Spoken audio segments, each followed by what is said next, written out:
हाँ, good morning सबको। आप सभी का पतंजलि योग सूत्र के 4th वीडियो कैवल्यपाद में स्वागत है। हमने 3 जो है समाधिपाद, साधनपाद और विभूतिपाद के वीडियो में जो चर्चा किए हैं उसके मुख्य लाइन को देख लेते हैं। समाधिपाद में समाधि जो है उसके स्वरूप का वर्णन किया गया। दूसरे पाद में हमने देखा कि समाधि के साधन क्या हैं, और तीसरे पाद में जो है जो सिद्धियां हैं समाधि के द्वारा, उन सिद्धियों को हम कैसे प्राप्त कर सकते हैं, ये वर्णन तो किया गया। फिर कैवल्य पाद की क्या आवश्यकता।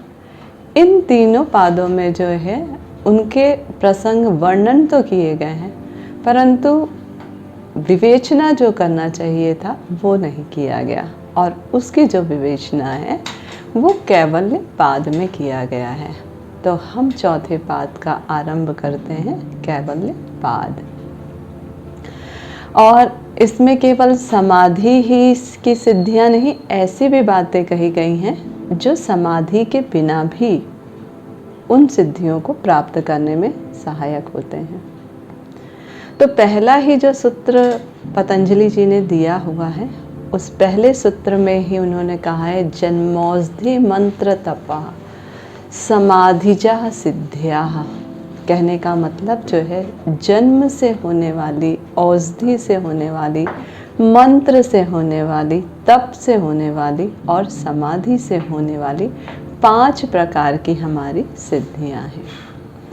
शरीर जो है हमारा, इंद्री जो है और हमारा जो चित्त है, इस पर जो परिवर्तन होता है, वो परिवर्तन का प्रभाव या वो अलौकिक शक्तियाँ जो हमारे अंदर प्रादुर्भाव होती हैं, वो सिद्धियाँ कहलाती हैं।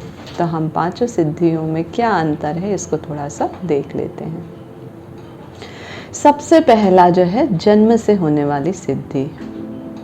जो भी इस जगत में प्राणी है, उसके चित्त का परिवर्तन जो है वो एक योनि से दूसरे योनि में आने के बाद होता है, क्योंकि प्रारब्ध में जो उसका शरीर था, जो इंद्रियां थी, है ना, और उसमें जो अपूर्व शक्तियां थी, उन शक्तियों का प्रादुर्भाव जो है वो इस जन्म में जो है दिखाई देने लगता है। जैसे एक उदाहरण हम देखते हैं, कोई व्यक्ति जो है मनुष्य योनि में रहा हो, अब मनुष्य योनि से वो किस में आ गया, देव योनि में आ गया। तो देव योनि में आने के बाद उसकी इंद्रियां और चित्त जो है उसमें अपूर्व शक्तियां आ जाती हैं, इसीलिए इसको कहा जाता है जन्मजा सिद्धि।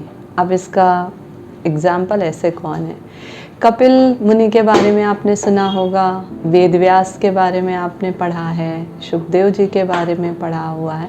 ये सारे महर्षि जो हैं, इनकी जो सिद्धियां इसी तरह से है। और ऐसे आप पुराणों का, वेदों का अध्ययन करते हैं, वहाँ पर भी कुछ सुनने पढ़ने को मिलता है। सेकंड जो पतंजलि जी ने बताया है वो औषधि से होने वाली सिद्धियाँ। तो मनुष्य जब किसी प्रकार की औषधि का सेवन करता है तो उसके शरीर के कायाकल्प में परिवर्तन होने लगता है, और उससे वो जो है अपूर्व शक्तियों को प्राप्त कर लेता है, जिसे औषधिजा सिद्धि कहते हैं। वो किसी भी क्षेत्र में, किसी भी अपने नेत्र के द्वारा, इंद्रियों के द्वारा अद्भुत शक्ति को जो है प्राप्त करके, और उनसे जो है क्या करने लगता है, अपने शक्ति का उपयोग करने लग जाता है। उसको कहते हैं औषधिजा। ये औषधिजा शक्ति जो है सिर्फ मनुष्य में देखने को मिलेगा ऐसा नहीं है, इसका प्रभाव जो है पशु पक्षियों में भी देखने को मिलता है, वृक्ष हैं, लताएं हैं, इनमें भी देखने को मिलता है। सभी में भौतिक तरीके से ये विकास दिखाई देता है। तीसरे में कहा है मंत्र से होने वाली सिद्धियाँ। तो मंत्र से होने वाली सिद्धियाँ क्या है, जब मनुष्य जो है विलक्षण सामर्थ्य को प्राप्त करने के लिए किसी मंत्र का जाप करने लग जाता है, पर मंत्र ऐसे कभी भी कहीं भी नहीं, विधिवत तरीके से जब अनुष्ठान करके वो उन मंत्रों का जाप करने लगता है तो उसके शरीर में इंद्रियों में, चित्त में विलक्षण शक्ति का प्रादुर्भाव होता है, वो दिखाई देने लगता है, जिसे मंत्रजा कहा जाता है। मंत्रजा शक्ति कहते हैं। आप देखिए ना, किसी पुजारी को देखिएगा, किसी योगी साधक को देखिएगा, कैसे उसके शरीर में चमक दिखाई देती है। जो एक मंत्र का जाप करने वाला व्यक्ति है, उसके शरीर को देखने के बाद ही हमें एक अलग सा सुकून मिलने लग जाता है। तो ये सिद्धि है। तीसरी बात के बाद चौथा पतंजलि जी कहते हैं तप से होने वाली सिद्धियाँ। तो तप से होने वाली कहने का मतलब क्या है? मनुष्य जो है शास्त्रों के अनुसार, जो है विधि विधान के अनुसार, जो है अपने कर्तव्य का पालन करते हुए, जो है और जीवन में जो भी कष्ट आ रहा है उस कष्ट को सहर्ष स्वीकार करते हुए अपने धर्म का त्याग नहीं करता है और उस कार्य में जो है लगा रहता है, तो उसके शरीर, इंद्रिय, चित्त जो है, इसमें जो भी मैल जमा होता है वो मैल धीरे धीरे क्या होता है, गलने लग जाता है और वो उन सिद्धियों को प्राप्त कर लेता है, जिसे तपजा सिद्धि कहते हैं। इसके भी बहुत सारे उदाहरण आपको देखने मिलेंगे। जैसे आपने विश्वामित्र के बारे में सुना होगा, भारद्वाज ऋषि के बारे में सुना होगा। इन लोगों ने इसी तरह से तपस्या करके, आपने देखा गंगा को लाने के लिए जो है किस तरह से तपस्या किया था और फिर गंगा जी जो है धरती पे आई। तो ऐसी भी सिद्धियां होती हैं। और लास्ट सिद्धि उन्होंने बताया है कि समाधि से होने वाली सिद्धि। इसे तो बहुत सारे लोगों ने अनुभव भी कर लिया होगा अपने जीवन में। धारणा है, ध्यान है और समाधि है। इनका जब अभ्यास हम निरंतर करते रहते हैं तो हमारी शरीर, हमारा इंद्रिय, हमारे चित्त जो है, इसमें जो है अद्भुत शक्तियाँ जो हैं उत्पन्न होने लग जाती है, जिसको समाधिजा शक्ति कहते हैं। तो ये इनका वर्णन जो है पतंजलि जी ने कैवल्यपाद में विस्तार से दिया हुआ है। इसीलिए कैवल्यपाद को उन्होंने पतंजलि योग सूत्र में भी स्थान दिया हुआ है। अभी जो है हम इसके आगे कुछ और एक दो सूत्र के बारे में देख लेते हैं इस अध्याय में। जैसे उन्होंने कहा, एक चौथे सूत्र की बात कही है, निर्माण चित्त न्यास स्मृता मात्रात। कहने का मतलब चित्त का उपादान का कारण जो है अस्मिता है। चित्त जो बना हुआ है, चित्त में सब कुछ जो है अस्मिता से ही उत्पन्न होता है। ये बात पतंजलि जी ने इस पतंजलि योग सूत्र में जो है उन्होंने दिया हुआ है। इसके बाद एक और सूत्र हम देखते हैं, तत्र ध्यान जन्म जमनाशयम। जन्म, औषधि, मंत्र, तप और समाधि, ये जो 5 कारणों से शरीर, इंद्रिय और चित्त में विलक्षण परिणाम देखने को मिलता है, अद्भुत शक्तियों के बारे में दिखाई देता है। इसी के लिए पतंजलि जी कहते हैं कि चित्त में जो है ध्यान से, समाधि से जो है विलक्षण शक्ति को उत्पन्न किया जा सकता है। हमारे जो कर्म होते हैं, कर्म संस्कार जो होते हैं, उनको भी समाधि के माध्यम से धीरे धीरे कम किया जा सकता है। और जब हम इस समाधि में अपने संस्कारों को, कर्मों को, जो हमारे लिए कष्टदायी हैं, उनको कम करते जाते हैं, तो हम कैवल्य की मार्ग की ओर बढ़ने लगते हैं और यही कैवल्य का रास्ता बन जाता है। फिर पतंजलि जी जो है 7वें सूत्र में कहते हैं, कर्म शुक्ल कृष्णम योगनिस्त्र विधीय मित्रेशाम। कहने का मतलब जो है, हमारे जो कर्म होते हैं उन कर्मों का वर्णन किया है। पतंजलि जी कहते हैं, जो योगी व्यक्ति होता है, जो साधक व्यक्ति होता है, उस साधक व्यक्ति के जो कर्म होते हैं वो 2 प्रकार से होते हैं। एक होता है शुक्ल कर्म और दूसरा जो होता है कृष्ण कर्म। शुक्ल कर्म कहने का मतलब क्या होता है? ऐसा कर्म जिसमें वो सुख भोग रहा है। कृष्ण कर्म ऐसा जिसमें वो दुख भोग रहा है, जिसमें नरक जैसी स्थिति होती है, जिसमें उसके पाप कर्मों का लेखा जोखा होता है। और शुक्ल कर्म मतलब जिसमें उसके पुण्य कर्म होते हैं। इस तरह से उन्होंने 2 कर्म बताए।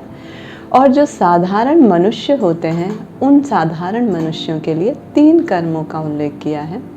एक है शुक्ल कर्म, दूसरा है कृष्ण कर्म और तीसरा उन्होंने जो बताया है वो बताया है शुक्ल कृष्ण कर्म, दोनों का संयुक्त।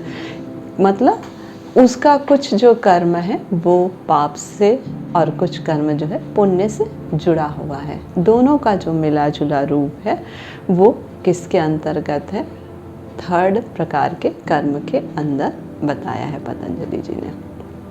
इसी तरह से उन्होंने इस कैवल्यपाद में एक कहा गया है, 10वें सूत्र को अगर आप देखें तो इसमें कहते हैं कि प्राणी जो होता है, हर एक प्राणी की बात किया है ना, सिर्फ मनुष्य के लिए बात नहीं कह रहे हैं। प्राणी जो होता है अपने जीवन की इच्छा जो है पैदा होते ही कर लेता है।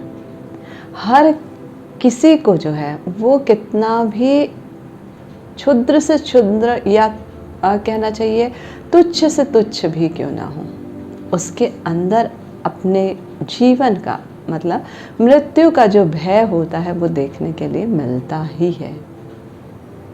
तो ये जो हो रहा है इससे पूर्व जन्म की सिद्धियां जो होती हैं उसके कारण होता है। जन्म में भी मरण का भय जो है व्याप्त रहता है, जो जन्मांतर की परंपरा है, अनादि सिद्धि जो है इसमें दिखाई देता है।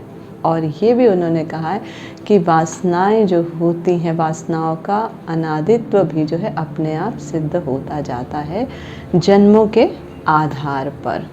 इसी तरह से पतंजलि जी आगे के सूत्र में कहते हैं कि यही जो हमारी वासनाएं हैं, है ना, वो हेतु किसके कारण बना है? अविद्या के कारण। और अविद्या हमने कहाँ पढ़ा है? 5 प्रकार के क्लेश में पढ़ा है। इनके रहते हुए हमारे ये जो कर्म होते हैं, इनका जो फल होता है, पुनर्जन्म होता है, हमारी जो आयु होती है, हम जो भोगते हैं, ये सब इसी का परिणाम होता है।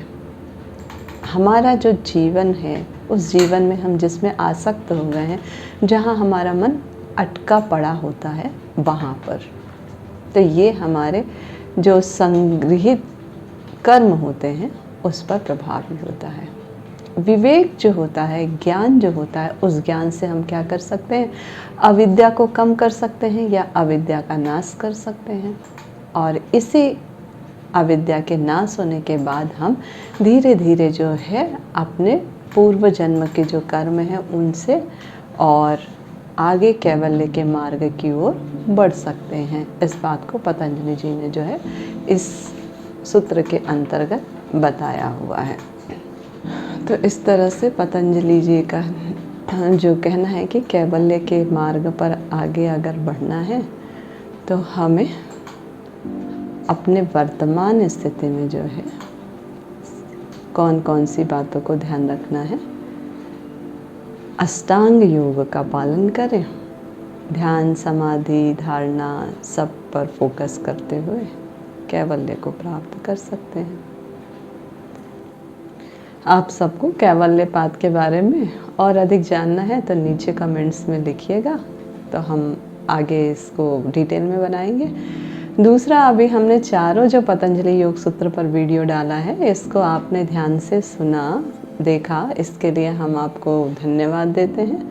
और इस पूरे वीडियो में क्या आपको अच्छा लगा वो ज़रूर हमें जो है कमेंट्स में लिख करके भेजिएगा। और आगे भी हम उपनिषद वगैरह और जो QCI से रिलेटेड एग्ज़ाम के और जनरल जो चीज़ें हैं उस पर ज़रूर वीडियो डालेंगे। अभी हम स्वर योगा पर एक वीडियो डालने वाले हैं कुछ दिनों बाद, तो ज़रूर आप लोग देखिएगा और इसे लाइक भी करें और लोगों को शेयर भी करिए अगर आपको अच्छा लगा है तो। Thank you.